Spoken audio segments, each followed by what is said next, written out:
నమస్తే, welcome to TV 45 news.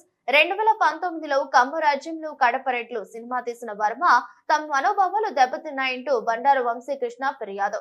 Case నమోదు చేసిన గుంటూరు సిఐడి పోలీసులు టాలీవుడ్ వివాదాస్పద దర్శకుడు రామ్ గోపాల్ వర్మను వరుస కేసులు వెంటాడుతున్నాయి. సోషల్ మీడియాలో చంద్రబాబు, పవన్ కళ్యాణ్, నారా లోకేష్ లను కించపరుస్తూ పెట్టిన పోస్టులకు సంబంధించిన కేసులో నిన్న పోలీస్ విచారణకు ఆయన హాజరయ్యారు. ఒంగోలు రూరల్ పోలీస్ స్టేషన్ లో వర్మను దాదాపు 9 గంటల పాటు పోలీసులు ప్రశ్నించారు. ఇదే సమయంలో వర్మకు మరో కేసులో ఏపీ సిఐడి పోలీసులు నోటీసులు ఇచ్చారు. గుంటూరు సిఐడి సిఐ తిరుమలరావు నోటీసులు అందజేశారు.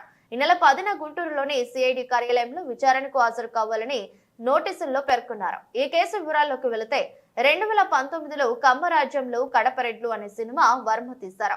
తమ మనోభావాలు దెబ్బతినేలా సినిమా తీశారంటూ గత ఏడాది నవంబర్ 29న తెలుగు యువత రాష్ట్ర అధికార ప్రతినిధి బండారు వంశీకృష్ణ సిఐడి పోలీసులకు ఫిర్యాదు చేశారు. ఈ ఫిర్యాదు మేరకు వర్మపై సిఐడి పోలీసులు కేసు నమోదు చేశారు. తాజాగా విచారణకు రావాలంటూ నోటీసులు జారీ చేశారు.